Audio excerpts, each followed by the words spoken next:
I guess I've probably a question for Graham first and then a comment, but the question is the 100 megaton cap on the tar sands emission. Does that include, or is that only the cost or the carbon cost of extracting and processing, or is that burning it, whether it happens in China or wherever as well? Am I on? Yes, I am. That's just the mining. That's not downstream burning it in China. That's strictly what happens in Alberta. Right, okay. And I just found out this week that it does not include any refining or upgrading, as they call it, I guess, in Alberta. And it doesn't include any, I'm having a brain fart here, electrical cogeneration. So any cogeneration plant is not included in that 100. So it's a big number. It could actually be 110 megatons, actually. You're right, so if you include cogeneration and refining, upgrading, it could actually be 110 million is the actual real cap. Right. I guess I'd be interested, and I'm a little bit afraid to even bring it up, but whether if that was reduced by much less carbon production in energy via nuclear, whether any of the panelists have see a nuclear future involved for Alberta at all.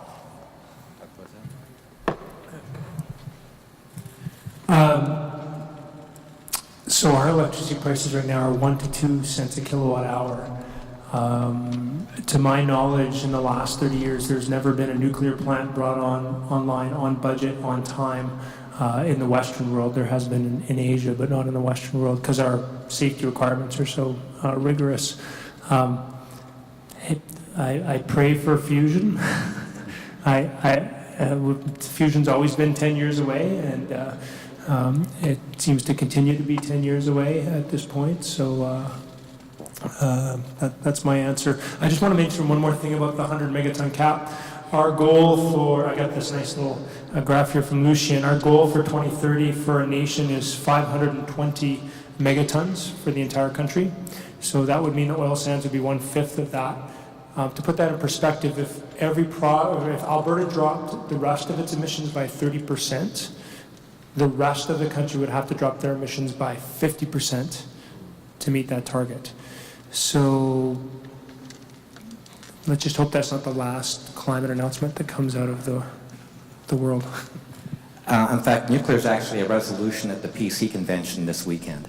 But that doesn't mean anything in a sense. It's not that the PCs are going to embrace it.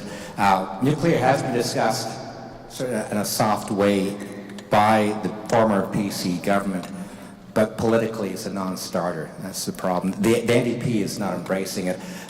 Yes, nuclear power has no emissions from actually producing electricity. There are emissions, of course, from actually doing the mining of the uranium, but of course you end up with a waste product that no one knows how to deal with safely. So you're in a sense, you're trading the CO2 emissions for an even more toxic waste, potentially. But nobody in Alberta is pushing nuclear.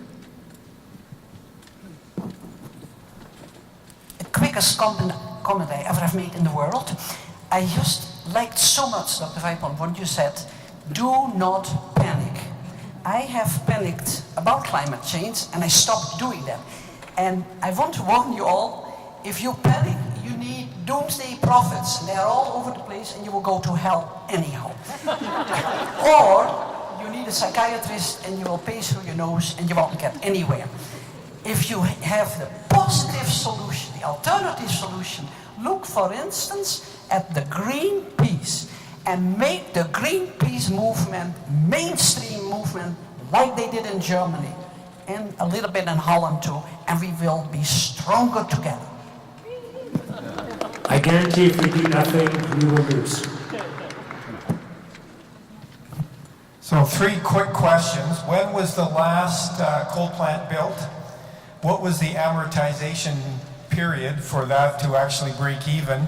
And what would I don't know if anybody will know the answer to this, what would be the amortization period for a new pipeline to break even? I can answer the first 2, but not the last one. Maybe I'll pass it on to my colleagues for that. Last coal plant was built 5 years ago. It's incredible that almost 20 years after Kyoto and well after the public health effects of coal emissions were known, that our government would allow a coal plant to be built just outside the city of Edmonton called Keep Hills 3. So I'm not crying any tears that they're being forced to close down early in 2030. Both the Keep Hills 3 plant and the Genesee plant, if you look at their proposals for permits to the AUC, said a minimum 30-year life of their plants. So 30 years. And most of the plants in Alberta will be running, and we hope to limit it at 40. That's still a lot of money they're making. You want to talk to pipelines? Well, I'd like, yes, we're closing coal-fired, operations here in Alberta. Keep in mind that in China, coal-fired generation is really increasing. In terms of the actual number of operations that are actually on the board. In terms of tonnage of coal burned, it's going down. That's encouraging. The total number is really high. My point is that there needs to be a global dimension, that doing things in Alberta and in Canada will not be enough, and that we need to encourage our governments to actually participate in global discussions, contribute to global resources to solve the problem globally, not only locally.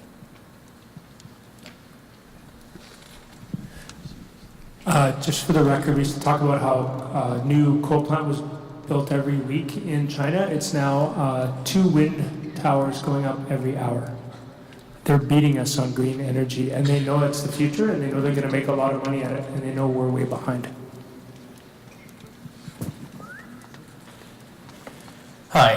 I wanted to just ask a question if some of the different alternatives that might be explored here in Alberta and what that would mean. And don't get me wrong, because I myself am a solar installer.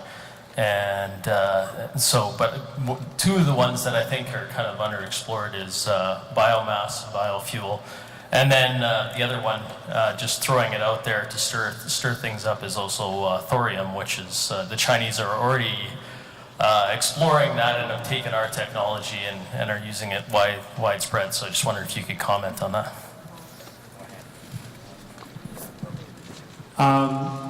And you didn't say the one that I really like, which is geothermal, which I think has huge potential for this province, because we have the drilling technology, we have the underground water temperature maps, and there's nobody else in the world that's doing medium temperature geothermal.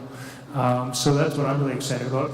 Thorium, there's always a thorium question at every one of these events. You can guarantee it. The problem with thorium is no one's ever built a plant. So build me a plant, show me it works, and then we'll talk. But until the theory, it's theory, right? Like, nobody's done it. So, and as far as biomass goes, I think for a lot of time we were excited about biomass as being an option. But the air emissions are actually pretty bad, the pollutants. I mean, it's wood fire smoke, right? So that's pretty bad. And the timelines for growing a forest is 70, 80 years. So it's carbon neutral over about a 80 to 100 year time span. We don't have 80 to 100 years. And it was really pushed hard in Europe for a long time, especially in the UK and Germany. And they're really pulling back on their biomass projects in Europe, considering them not green, because there's some real concerns there. Cutting down forests to make energy just seems wrong. I'll just say one more thing that's just really exciting now is UBC campus, they built an 8-story building out of wood this summer. So that's a lot of sequestration of carbon. You're taking the wood, you're building things with it. Cement is hugely CO2 intensive. If we can start building high-rises out of wood, long-standing structures, that's sequestration.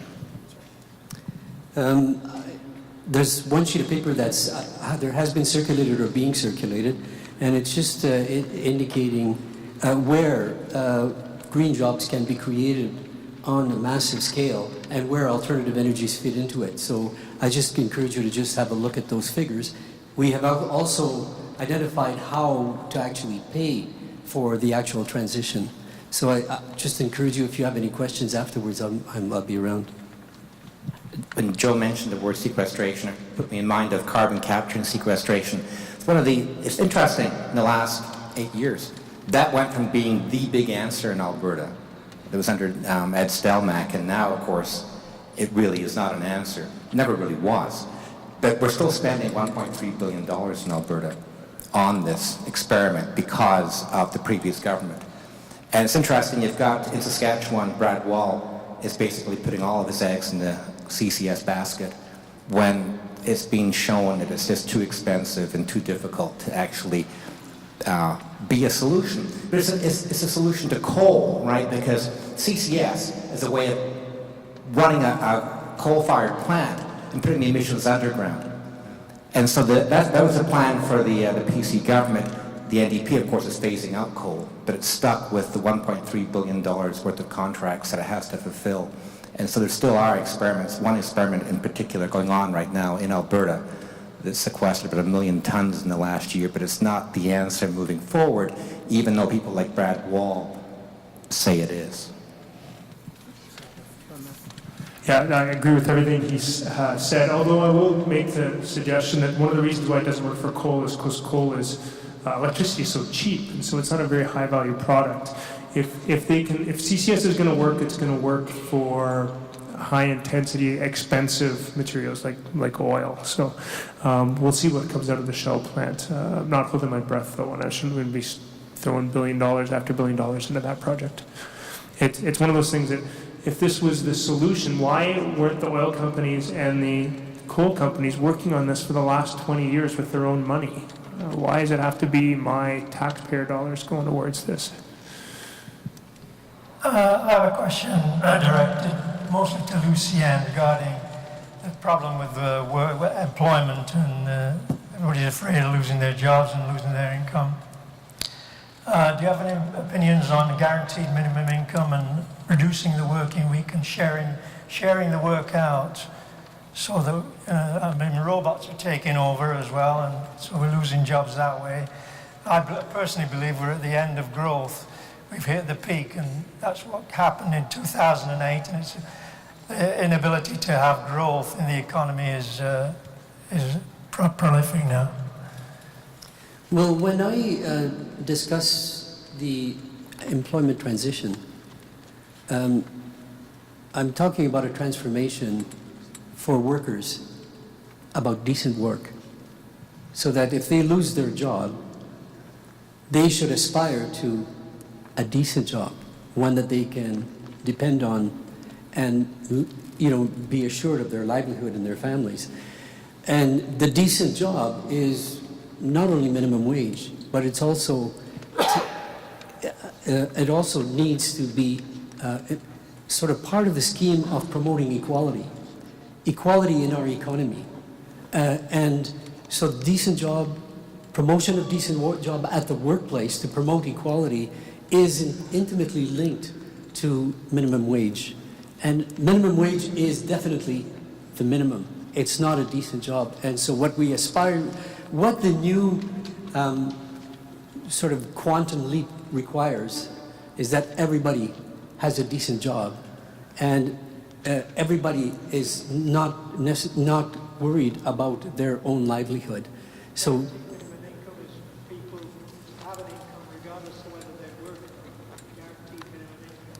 yeah, well, I definitely support the guaranteed minimum income if that's what you're asking, but that's not enough. It's got to be a decent job, and it's got to be promoting equality within all sectors of society. I have a question about the recent story that's come out of Progress Alberta and was referred to, but not entirely, on CBC a day or two ago, that a number of different Alberta corporations have made contributions to the Brad Wall campaign for his election over the last 10 years, and those corporations include credit union the Service Credit Union and Service Credit Union Central. And well, personally, I'm really upset about that as a member of Service, that a Service Credit Union would make donations to Brad Wall's political campaign. And also that Brad Wall has been, you know, in Alberta making pitches to the oil and gas industry to, you know, to get donations for his political campaigns. So I'm wondering, Graham Thompson, what is your opinion about this situation? It's really interesting. I think this has become a big story in Saskatchewan. People didn't realize that people from outside Saskatchewan were actually giving money to Brad Wall or any political party. In Alberta, you can't do that. Also, of course, the NDP has outlawed financial contributions to political parties from corporations and unions. It's interesting in the sense of how the oil companies, when they can't donate in Alberta, they're donating to Brad Wall, and he has become, in some people's eyes, the de facto premier of Alberta. If you're a conservative, don't like the carbon tax, Brad Wall is your guy. So it's interesting to see how the money has migrated from one province to the other, and up pops Brad Wall and is a spokesman in some ways for the oil companies, because the NDP has silenced that financial voice, at least in Alberta. But it shows the political pragmatism, if I can call it that, of political parties who look to the oil companies for donations. And Brad Wall, they should really just change the law in Saskatchewan. They should outlaw this because it's done in Alberta. But that's not the way they're playing politics in Alberta, in Saskatchewan. And Brad Wall is the one who wants to fight the carbon tax, just like Jason Kenney wants to do it here.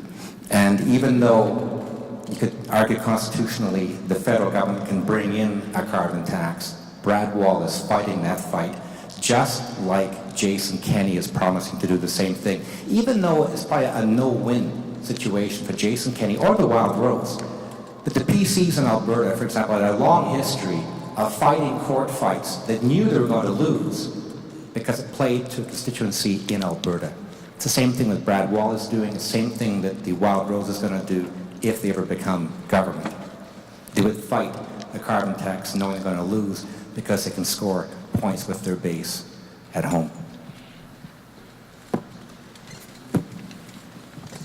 I wanted to speak to carbon capture and storage. I worked in that area for 20 years at the Alberta Research Council. And we always viewed it as a bridging technology.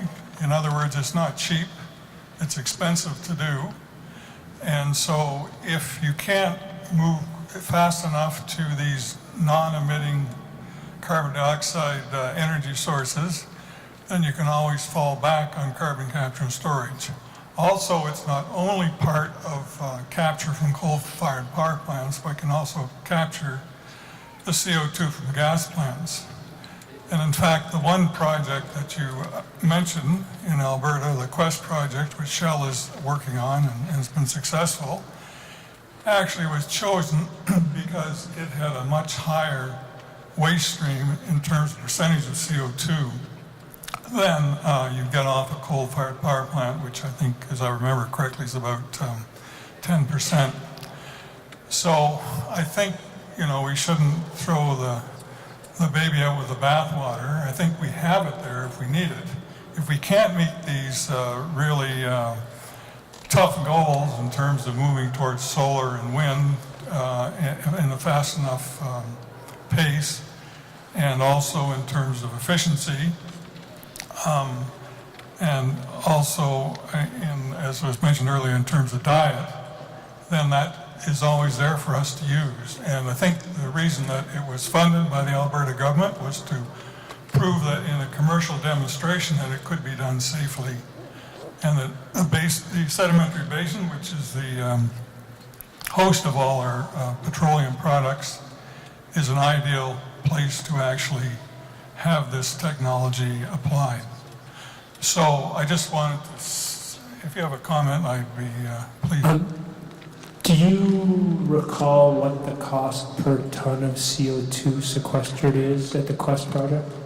No, well, of course, I'd like to know what it is, but I don't. But basically work that's been done all over the world in terms of carbon capture and storage. You put a nominal price from a coal-fired power plant, about $100 a ton, right? Well, my understanding is Boundary Dam's running at around $140 a ton.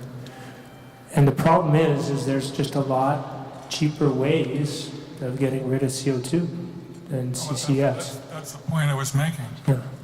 It's there as a bridging technology if it's needed to reduce CO2 at the, in terms of the rate that you want to reduce the CO2. Right? But if you were an Alberta government, would you put $15 billion into saving our coal plants? Or would you take that $15 billion and build 900,000 turbines? Like, you only have so much money in the pot. So if you're going to invest that money, where are you going to put it? You're going to put it, and that's, I think, one of the beauties of a carbon price, is that it doesn't pick winners. No, So you put a price on it, and if CCS is the cheapest way of getting rid of carbon, it wins. right, exactly. And if energy efficiency is the best, cheapest way of doing it, it wins.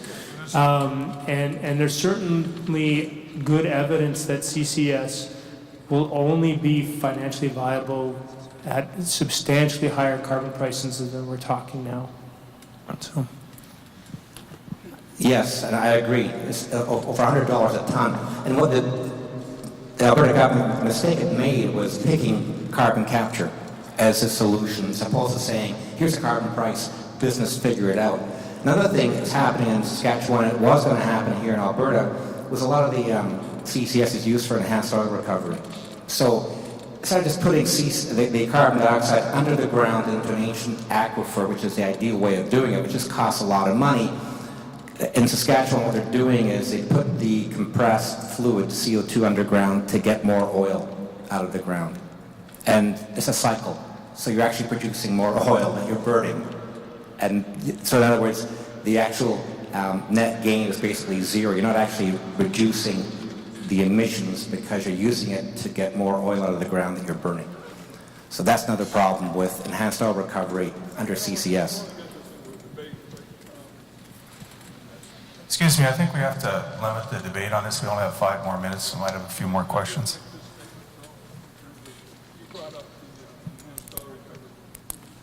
The other way to look at it is displacing, it's actually displacing oil that might be produced in a different manner.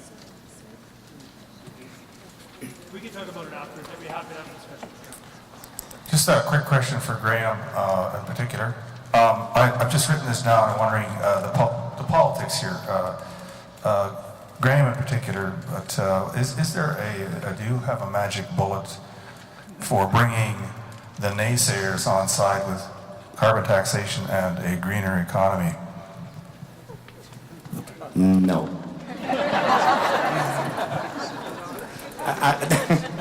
I don't, sorry.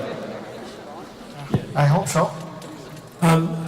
When I think about this, I think of the main drivers of humanity. We have our base one, which is hunger, thirst, sex, shelter, those kind of base drives. But then the thing that kind of overrides everything is fear and greed. And for a long time, we've been running on greed. And greed has kind of been the driver of humanity. But now we're getting to that point where we're getting into the fear part. We have 2 different kinds of fear in Alberta right now. We have the fear of the short term, which is, am I going to be able to get food on the table next week for my kids? And then there's the other fear, which is, are we going to be dead in 20 years because our climate has collapsed? So we have these 2 fears that are fighting each other. And the fear part is, it's a powerful driver. It's what, saved us in the Second World War. We were afraid of the consequences of letting Germany and Japan take over the world. And so we mobilized, and we were very effective mobilizers. The climate change fear is a bit harder to figure out, and I've had a hard time with this, but because you give too much fear, people get paralyzed, and they fetal position and cry, and they don't want to do anything. So you got to give kind of that fear-hope combination. People have to be aware of the risks that we're taking, but you also have to give people the out the solutions. And I think as technology is improving, we're getting closer to those solutions. But there is going to be a certain core group of people who are so driven by the status quo that they'll never hear it. So we just have to be, there's got to be enough of us to overpower them. And I get the sense we're getting there. Just to say that, yes, greed is a driver, but climate change will have its own objectives, driving elements. And I don't think that we'll be dead in 20 years, but I think we will have faced a lot of upheaval. And I think that will be itself a catalyzing element. Perhaps that's not the way we wanted things to happen, but I think that the climate change will indeed change awareness and be a catalyzing element. We have just time for one more question. And we have to be out of here at 10 o'clock. We have to clean up, and that's why, and that needs all of us, not just you. I'm not kicking you out. I have to get myself out too. So one more question. Please make it to the point. Okay.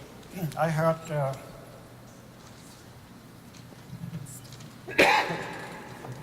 oh, it's on now? Okay. Thank you. I heard the action called geothermal energy, and I'm a geologist, not only in that field, but also in water resources. I would like to have that topic expanded tomorrow, if at all possible, because we have enormous quantities of heat underground. The Geological Survey of Canada team has estimated within Canada, the energy available can sustain us for a heck of a long time, because it's at least a million times as much as what is installed at the very moment in Canada. So what about drilling plus perforating deep in order to replace, for instance, Generation Station, and use the existing electrical network?